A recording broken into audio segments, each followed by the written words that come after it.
What's happening, all you hip, cool cats? My name is Kit, and welcome to Chicago Reacts. Be sure to like, comment, share, and subscribe, and hit that ring bell notification. That way, you're made aware when we upload new content onto our YouTube channel. Today, we got ourselves a what if. No, not a what if from the MCU.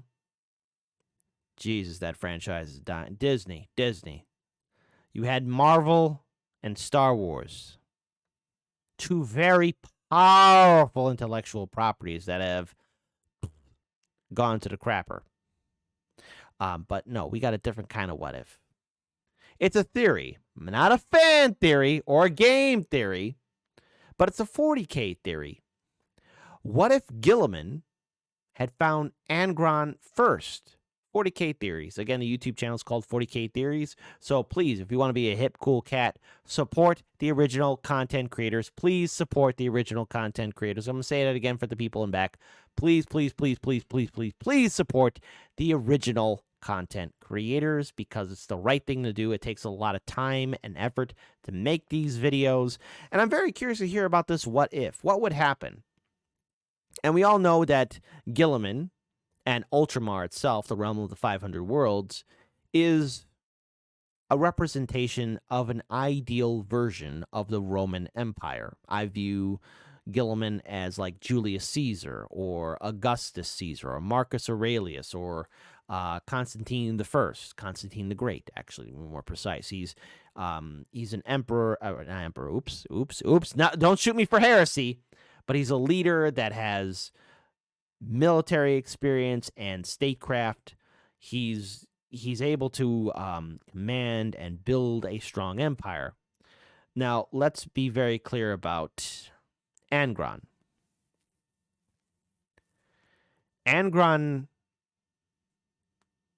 I pity him as the kid that landed on a world that is a far more brutal, sadistic version of the Roman Empire. And let's be very clear, the Roman Empire was very sadistic, okay? But Angron, at least for all intents and purposes, has been viewed by the Warhammer 40K community as the Emperor's essence of empathy, compassion. And while I do not pity the Angron that laid siege to Terra, that fell to chaos, that was defeated by Sanguinius. Shout out to Sanguinius. I do pity the being before Angron got the butcher's nails. And he is Spartacus in many ways. A very flawed version of Spartacus. But does call into question, because again, Angron's homeworld isn't that far off from Ultramar. But it does call into question is, what if, I don't know, a satellite or a scout ship from Ultramar maybe sort of found this world and Guilliman himself led an expedition there to find out what's happening, and he found out he's not alone. So let's enjoy this video and find out what would happen. Maybe Guilliman and Angron would have been tight like brothers, similar to how Sanguinius and Horus were, or like how Ferrus Manus and Fulgrim were. It's curious to see, because I don't think Guilliman really had a close relationship with any of his brothers that was, that would be like similar to Fulgrim or Ferrus Manus, or the rivalry between Lehman Russ and Lionel Johnson, or the true brotherhood between, Horus and Sanguinius. I don't think Guilliman ever had that. Unless, hey, audience, correct me if I'm wrong, who was the most closest to Guilliman? Type it in the comment section below. Give me your thoughts. But, I mean, that would have been interesting to see. I don't know. Anyways, let's go ahead and pull up this video. And since I'm in charge of the ones and twos, let's enjoy this video. All right. Very good.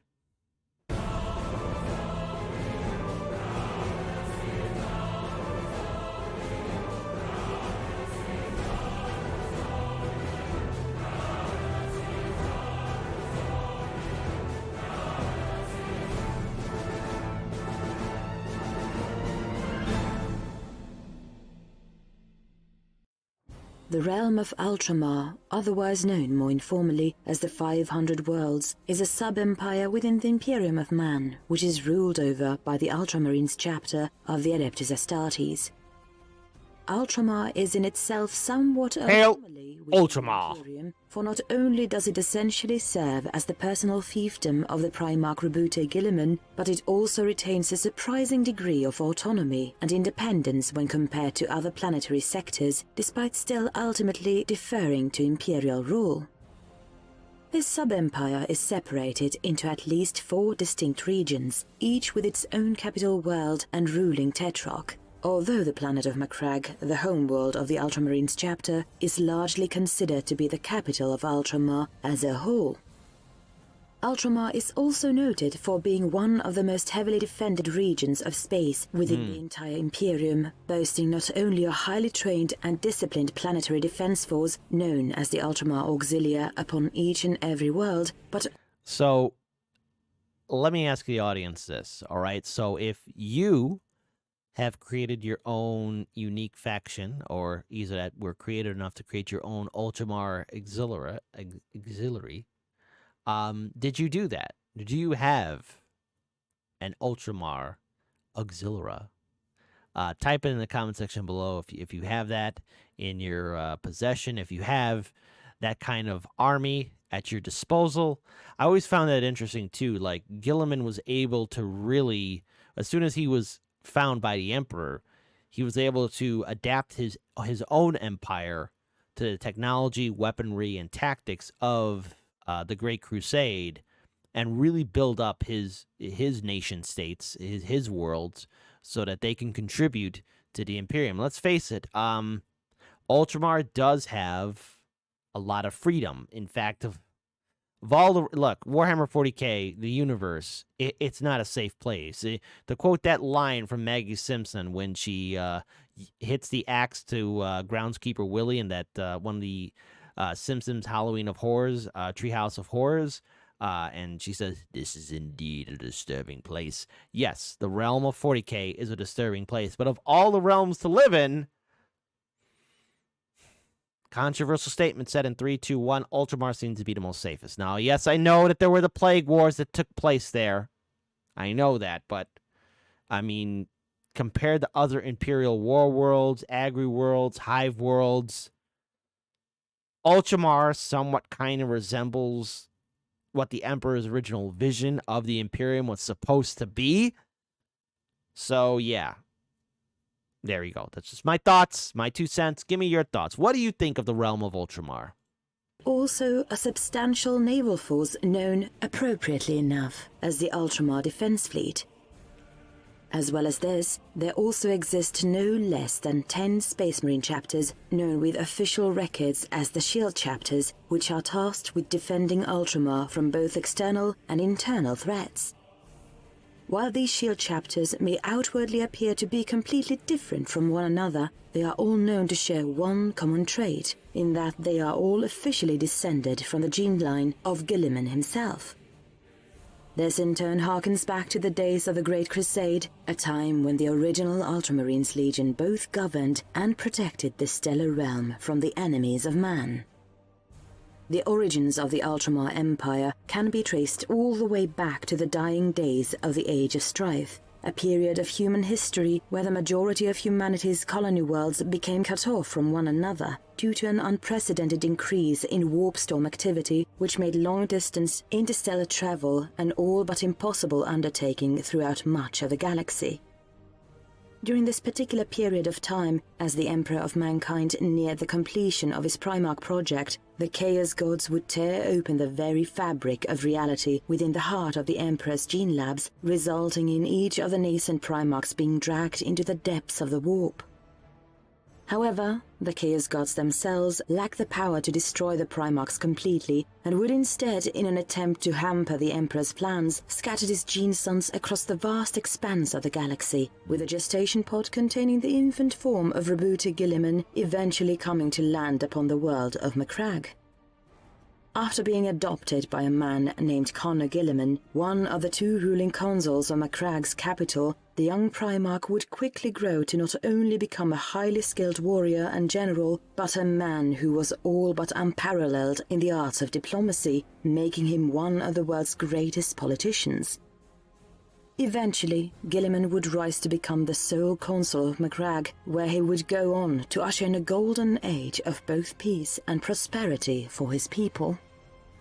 In time, I wish they kind of brought up Guilliman's mom, too, because she also played a significant role in raising him, because her and Conrad were unable, I guess, to have children of their own. I don't think that's ever been talked about in the lore, because Guilliman was made into an adopted son. So yeah, it's interesting. You know, let's face it, because she did play a role, and in many ways, I think him being raised by those two really shaped Guilliman's outlook on humanity, because of all the Primarchs. You know, yes, there are other Primarchs that are close to humans and see them as important. He wasn't as dismissive of them. Guilliman would begin establishing diplomatic and trade relations with those worlds that lay within close proximity to Macragge itself, establishing the foundations for what would ultimately become known as the Ultramar Empire.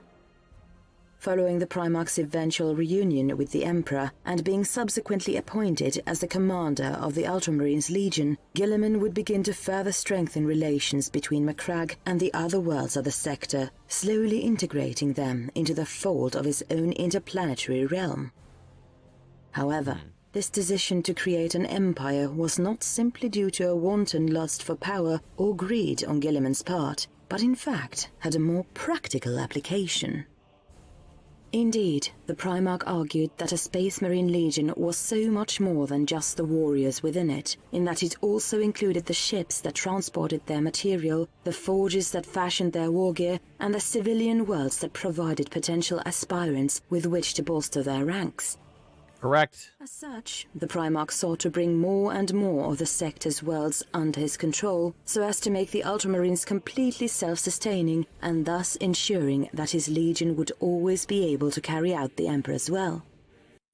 Again, logistics plays a role. I mean, Guilliman was able to see the bigger picture.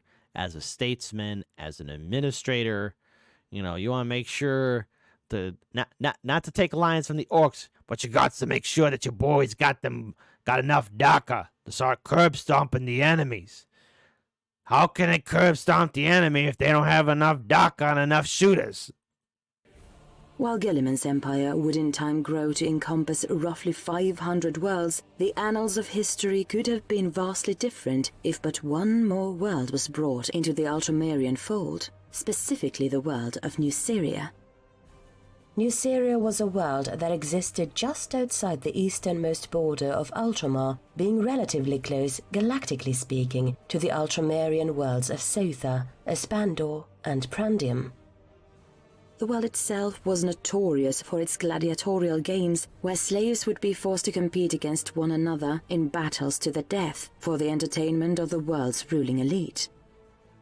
The slave masters of New Syria would even subject certain slaves to psychosurgery, where they would install devices known as butcher's nails directly into their skulls, which in turn would amplify the aggression centers of their brains, transforming slaves into little more than frothing berserkers, which would only find peace in the act of bloodshed.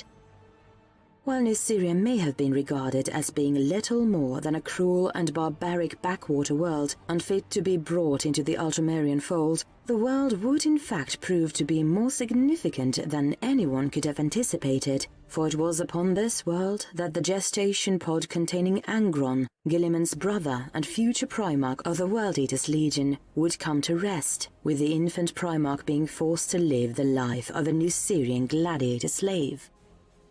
Somewhat surprisingly, given New Syria's close proximity to Macragge, Angron was one of the last Primarchs to be reunited with both the Emperor and their respective legion, a fact made even more surprising by the fact that Guilliman himself was discovered relatively early during the course of the Great Crusade. Angron himself would prove to be an extremely violent and bitter individual due to not only the presence of the butcher's nails within his skull, but also his feelings of resentment towards the Emperor, which came about as a result of the Emperor teleporting Angron away from his fellow slaves whilst they made a last stand in their rebellion against the new Syrian slave masters. Okay, so let's have a conversation. And let's respect each other's opinions, right? Because after all, we are a Warhammer 40k community, and it's very rare for me to react to Warhammer 40k content. What are your thoughts on the Emperor's actions in abducting Angron? Was he justified? Should the Emperor have gotten involved? Let's face it, the Emperor, with even just a fraction of his custodies, could have won that battle. But I think, in many ways, and this is my opinion,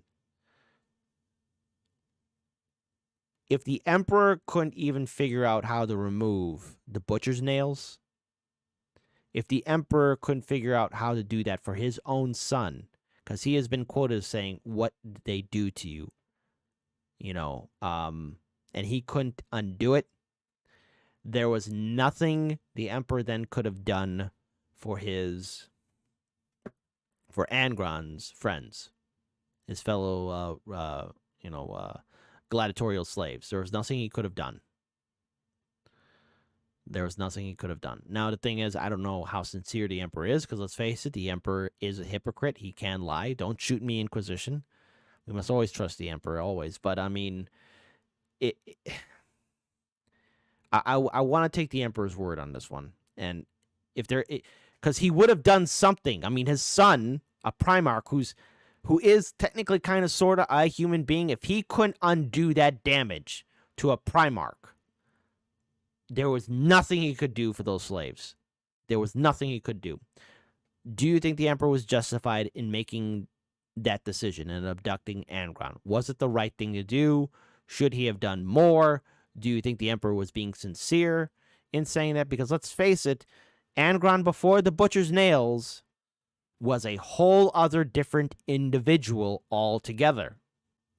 And when he got those butcher's nails put in him, whatever was Angron before the butcher's nails no longer existed. Anyways, I can't wait. I can't wait to read the comment section. I can't wait to get your feedback. But given New Syria's close proximity to the borders of Ultramar, this raises an important question.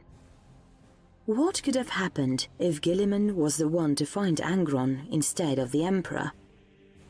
The answer to this question would ultimately depend upon whether or not Guilliman had found his brother prior to or after when Angron was forced to undergo the surgical procedure that resulted in him being fitted with the butcher's nails. After all, as mentioned earlier, the butcher's nails were known to heavily alter one's personality, transforming once calm and rational individuals into little more than bloodthirsty psychopaths. If Guilliman was reunited with Angron before he was fitted with the nails, and in turn prior to when Angron launched his rebellion against the new Syrian slave masters, then it is reasonable to assume that the Primarch of the World Eaters would not be as hostile, nor as resentful to his father and brothers, for he would not have made a vow to die in battle alongside his fellow slaves prior to his rediscovery. This could have even resulted in Guilliman and Angron developing incredibly strong bonds of brotherhood and friendship, similar to that displayed between Fulgrim of the Emperor's Children and Ferrus Manus of the Iron Hands, possibly even resulting in the two legions regularly fighting alongside one another upon the field of battle.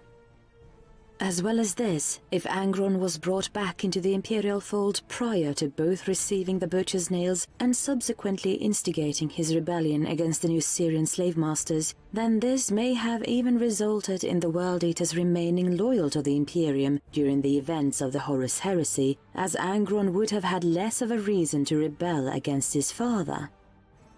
Admittedly, however, if Angron never received the butcher's nails, then this would result in a number of further consequences, in addition to those that would have occurred as a result of him being discovered by Guilliman instead of the Emperor.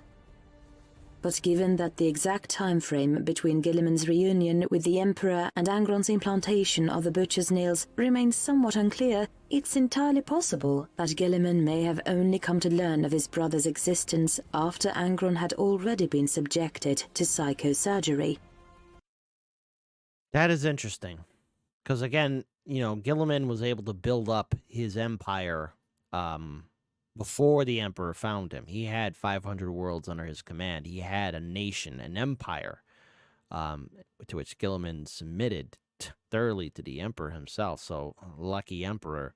But I do have to wonder now what that relationship would be like between Angron and Guilliman. Let's say Guilliman found Angron first, and then the Emperor finds both Guilliman and Angron at the same time.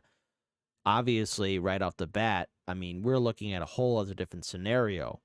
Perhaps maybe an internally grateful Angron to Guilliman, viewing him as the brother who found him first, maybe even having more loyalty to Guilliman than to the Emperor, because for all intents and purposes, if Angron truly was the Emperor's compassion, empathy, he'll probably be a different type of fighter altogether. Not saying that he's a punk or nothing like that before the butcher's nails or anything like that, but altogether, maybe also Angron would view the Emperor with some suspicion too. I mean, we're looking at a whole other different character altogether. Maybe there would have been more of a council. Like, it would be curious, because now that's a read I would like to see, like what that relationship would be like. Because unlike all the other Primarchs, some of the Primarchs had intense rivalries with each other or brotherhood with each other. But Guilliman, and I've said this in previous other videos, that Guilliman needs his brothers. He needs them now more than ever to un-F up the Imperium, because the Imperium is screwed up. But he was never really, especially with his brothers too, that close to them. I mean, he's mentioned that Sanguinius and Rogel Dorn and I think Ferrus Manus were those that he viewed as the dauntless few, where he could win any battle with one or two of their legions. But yeah, I don't think he ever really had that with any of them. So that's kind of curious to see, like, what that relationship would be like. And also what that relationship would be like maybe even further if Guilliman found Angron with the butcher's nails already put in place. Maybe Angron would have more of some kind of bodyguard-like loyalty, attack dog loyalty to Guilliman, and view the Emperor with suspicion more so. Again, there's a whole lot of possibilities. What do you think that relationship would be like? Type it in the comment section below. If Guilliman learned of Angron's existence as his brother was in the midst of instigating his rebellion against the new Syrian slave masters, then one of two potential possibilities could occur. The first of which is that Guilliman, much like how the Emperor himself would simply teleport Angron away from any potential battle that the Primarch may find himself involved in, so as to ensure that Angron was swiftly and safely retrieved by Imperial forces. I don't think that would happen. However, if this were indeed the case, then events would most likely play out as they would in the actual timeline, albeit with much of, if not all of Angron's ire and resentment being directed towards Guilliman as opposed to the Emperor. I don't think he'd do that. But seeing as how Guilliman... I don't think Guilliman would do that. I think, obviously, look, Guilliman was never... All the Primarchs were never informed about chaos, right? But Guilliman probably not knowing what the butcher's nails were. I mean, and plus he finds out, because obviously the Primarchs knew that soon upon they met their father, and even meeting each other, they knew that they were related. I think if Guilliman saw Angron, even with the butcher's nails, he'd be, oh my goodness, you're just like me, you are my brother. I think Guilliman would be enraged about what they did to him, and he would put more of an effort to try and figure out how to help his brother and his comrades. That's what I think Guilliman would do. I think he'd be furious at what the slave masters did to his brother, and I think he would stand beside them. I could be wrong. Give me your thoughts in the comment section below. and was noted for his diplomatic and potential mindset, it's likely Political. that he would be at least somewhat reluctant to simply spirit his brother away from his fellow slaves due to the potential ramifications that could and would ultimately come from performing such an act. Instead, it's possible that Guilliman, along with the warriors of his legion, would convince the new Syrian slave masters that the Ultramarines should be the ones tasked with putting an end to Angron's rebellion.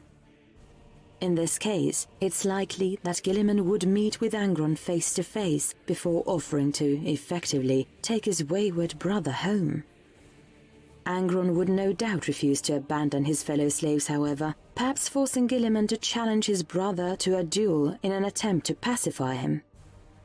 This particular idea is in itself not entirely unprecedented, for Guilliman has been known to utilize such methods when dealing with similarly aggressive opponents. Indeed, during his youth, Guilliman would challenge the chieftain of Macrag's barbarous Illyrian tribes to such a duel, refusing to attack his foe and instead choosing to merely defend himself until the chieftain was simply too exhausted to continue, granting Guilliman the opportunity to put an end to the conflict through peaceful means. While Angron was quite possibly one of the fiercest, strongest, and most brutal of all the Primarchs, he would lack both the patience and martial discipline displayed by Guilliman, which in itself would grant the Lord of Ultramar a potential advantage during any sort of hypothetical duel. But since Angron is also a Primarch, then Guilliman would be unable to simply outlast his opponent until they collapse from exhaustion, which in turn would mean that Guilliman may very well be forced to actually defeat his brother in battle in this particular situation. However, because Guilliman is a diplomat at heart, it's reasonable to assume that he would not be as callous as the Emperor when it came to Angron's fellow slaves. Yeah,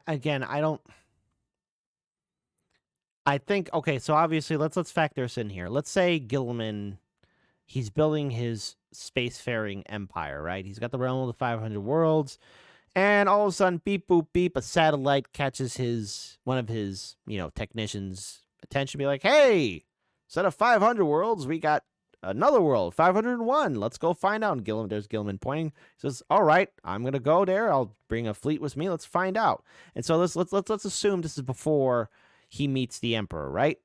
All right, so the Emperor's still looking for his sons, right? So he doesn't know where Guilliman's at. And Guilliman makes his discovery. I think, first of all, he would be overjoyed finding somebody else like him, and then wanting absolute revenge for how his brother has been treated. Because I think then a whole bunch of other questions would be crossing both him and Angron's mind as, well, if we two are alike, what if there are others like us out there? Maybe Guilliman would be launching his own, search mission for his brothers, That would be an interesting kind of meetup where, they're doing their own little crusade trying to find others like them, and then they find the Emperor's crusade, like, hey, yeah, we're looking for you guys too. He wouldn't abandon. I don't think Guilliman, obviously this is before he met his legion and the Emperor. If he was, I think he would be there for his brother. I think he would show up. I think he would try and help in whatever which way he could. Obviously, if the Emperor couldn't figure out the butcher's nails, but this is Guilliman we're talking about, so obviously he would make any kind of attempt to help cure his brother and his fellow slaves, and rid them of the burden and the pain of the butcher's nails. I think Guilliman would do that. Because let's face it, around this time, he lost his father, his adoptive father, and now he is made the sole ruler of Ultramar. He would want somebody like him close to him and do everything he can. I don't know. Maybe I'm overthinking it. Instead of simply leaving them to their fate, it's entirely possible that Guilliman may instead offer Angron's fellow slaves the chance to become integrated into his brother's legion, and in turn aid him in carrying out the Emperor's will. Okay. Those slaves, both young and healthy enough to undergo the gene seed implantation process, could be allowed to undergo the necessary surgery. Wait, let's also add in something here too, folks, because if I'm missing something, then I could be wrong. But Guilliman was building his empire up. His empire was a spacefaring empire because I mean he was able to conquer other worlds and build relationships with them through diplomacy and so much more. I mean, Guilliman was to the diehard Warhammer 40K community. Guilliman was able before he met the Emperor to travel to space. Right? He had at least somewhat of a space fleet. If so, please correct me if I'm wrong. I like to know so that way I don't make the same mistake. I don't want to, put out fake news. To transform them into fully fledged space marines, whereas others may be subjected to biomechanical augmentation similar to that experienced by Luther of the Dark Angels and Corpheiron of the Word-Bearers to convert them into, for lack of a better term, pseudo-Astartes. Those individuals who would otherwise be incompatible with the gene seed implantation process may be allowed to serve Angron's Legion in some other manner, such as by becoming Legion serfs, or perhaps even being trained up to serve as officers within the Legion's fleet. In the case of the latter, a precedent for such a scenario does indeed exist, as Nasturi Ephrenia, a childhood friend of Corvus Corax, the Primarch of Ravengard, would, following Corax's reunion with his legion, eventually rise to become shipmistress of the 90th Legion battle barge, the Avenger. But, seeing as how many of these former slaves, much like Angron, were also fitted with the butcher's nails, it's entirely possible that the presence of such implants would have potentially had some sort of negative effect in regards to the gene seed implantation process, even if fully fledged Space Marines, with the exception of Psyches, were indeed fully capable of accepting such implants post-augmentation. As well as this, the presence of the nails within Angron's fellow slaves could potentially prevent them from being integrated into the Legion's ranks as serfs, due to the likelihood of them being regarded as too unpredictable and dangerous, although Angron himself would probably ignore any such concerns and continue to make use of them regardless of the theoretical dangers posed. But if Angron's fellow slaves were allowed to be somehow integrated into the ranks of the World Eater's Legion, then this could very well result in Angron developing a close friendship with Guilliman, even if Angron may still harbor some degree of lingering animosity for not being allowed to take his rebellion to its logical conclusion. There is even a chance that Guilliman will attempt to find a way to safely remove the butcher's nails from his... Let's see. I don't think Angron would have resentment. Okay, so obviously, here's how I'm playing in my head. Obviously, and again, if I'm wrong about this audience, correct me if I'm wrong, but from what I have read, and maybe my brain isn't working as well as I thought it should, Guilliman had a space, or at least a somewhat of a spacefaring empire. So the way I'm playing this in my head, this scenario, it's before they meet the Emperor, and Guilliman is able to bring his armies before he meets his Ultramarines, or the Emperor himself, finds Angron's world and able to, I guess, liberate it. I don't think Angron would have resentment. I think Angron would ask just as a couple of things like, hey, I want revenge on the slave masters who did this to me, which I think Guilliman would allow. He was like, okay, that's after all, Guilliman's an administrator and a statesman. He wants to build a relationship with his brother. Okay, fine. Like, spare the civilians, but, that would be Guilliman's counter. But go ahead and go after the slave masters. Get your revenge. Go ahead. You're the birthday boy on this day, Angron. I don't think Angron would have that animosity. I think Angron would want, and if anything, even with the butcher's nails in him, Angron wanted his brothers and sisters who were slaves to be freed and topple down the system by any which means possible. I think he would be okay if Guilliman helped him out. All right, because Angron and his army had nothing, and yes, Guilliman has a lot working. Guilliman's very privileged, okay? I think he would be very grateful, like, okay, thank you for helping me. I don't think he'd carry that animosity. And if this is before they meet the Emperor, I think it would be a little bit different, maybe. His brother's skull without killing him, even if such endeavor is destined to yield little to no fruit. Indeed, Even the Emperor himself, as detailed within the novel Master of Mankind, would note that any attempt to remove the nails from Angron's skull would ultimately prove fatal due to the implants now replacing a significant portion of his limbic lobe and insular cortex. As such, the nails, despite condemning Angron to a slow and inevitable death, were also, somewhat paradoxically, keeping him alive. Regardless, it's likely that in this particular instance, Angron would not have slaughtered so many officers upon his immediate reunion with his legion due to the fact that his fellow slaves would not have been abandoned to die.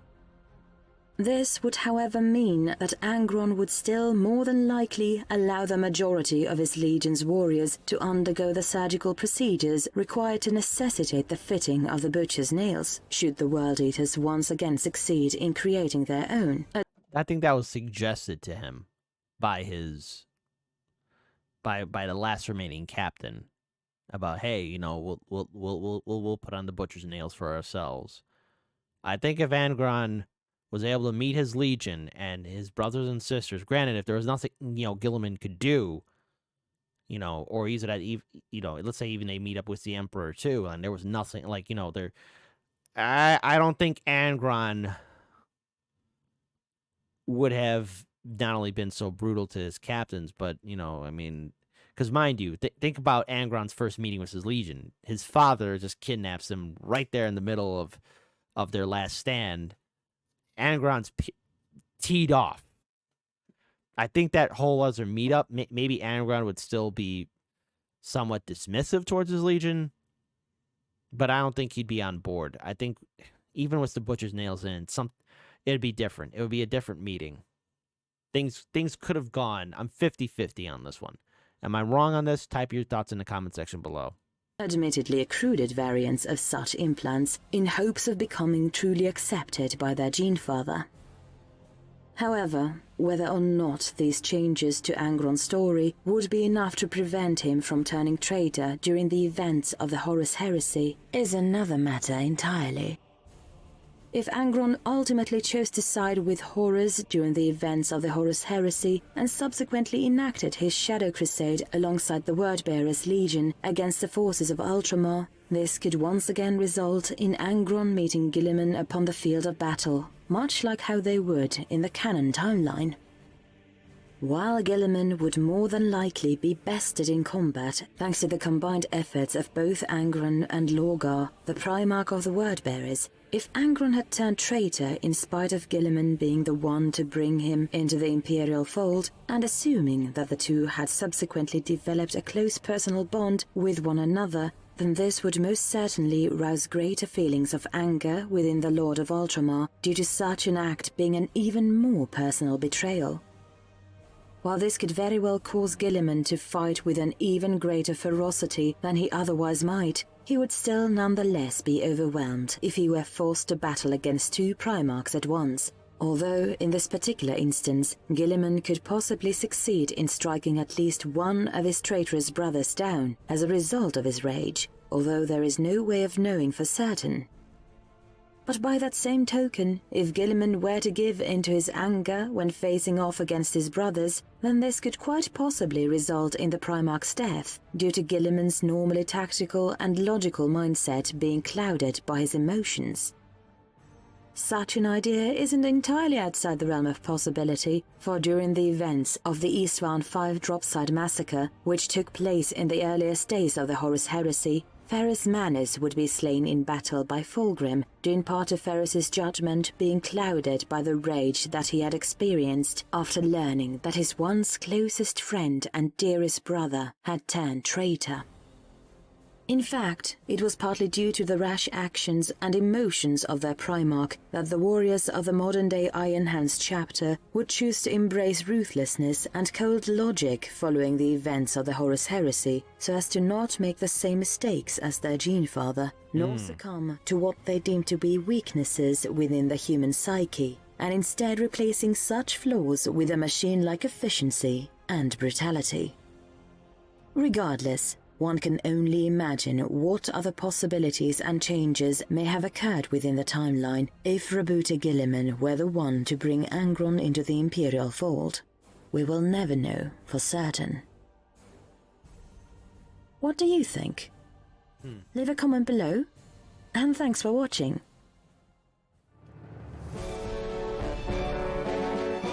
All right, well, there's a lot to unpack there. There is a lot to unpack there. I think in my scenario, if I've, obviously, and again, audience, correct me if I'm wrong, I think Guilliman had a spacefaring empire before he met the Emperor. If I was to do that kind of meetup, it would have to be before they met the Emperor. And obviously, the Emperor claims to foresee all and do all. And yes, the Emperor has made mistakes here and there. But if there was a scenario in which Guilliman did find his brother, I think that relationship between them would be would be different. Even if Angron didn't have the butcher nails or did have the butcher's nails in, I think they would have a closer relationship. Obviously, meeting the Emperor, obviously Guilliman was readily to be part of the Imperium and the Imperium's ideas. I think if Angron was with him, he would begrudgingly go with Guilliman, not out of loyalty for meeting his father. I think even with and without the butcher's nails, Angron would view his father with suspicion because, to be clear here, the Emperor is a tyrant. He is a warlord. He is, on a crusade after all. And in many ways, I think Angron would the only way he would support the Emperor is if Guilliman, in the scenario, if Guilliman found Angron first, he would follow Guilliman just out of loyalty. Now, whether or not Angron would fall to chaos is a different story altogether. I mean, with the butcher's nails in, it's more likely. Without the butcher's nails, I don't know. How do you think that relationship would work? I mean, that is a very curious what if. And it's a very interesting and thoughtful what if. What if Guilliman found Angron? Because we hear it's all the same stories. The Emperor finds his sons. The Emperor finds his sons. Plus, what would the Emperor's reaction be if he found two of his sons at the same time? Like, oh, I was only expecting to find one of you. There's two of you. That interaction would be very interesting. If we got some clever, very good writers in our audience, share your story. Hey, we do have a Discord after all. So without further ado, please take good care of yourselves. This was a very good video, by the way. It's very rare for me to react to Warhammer 40k content. If this is stuff you like us to react to, please type it in the comment section below. Until then, folks, I'm out of here. Take care.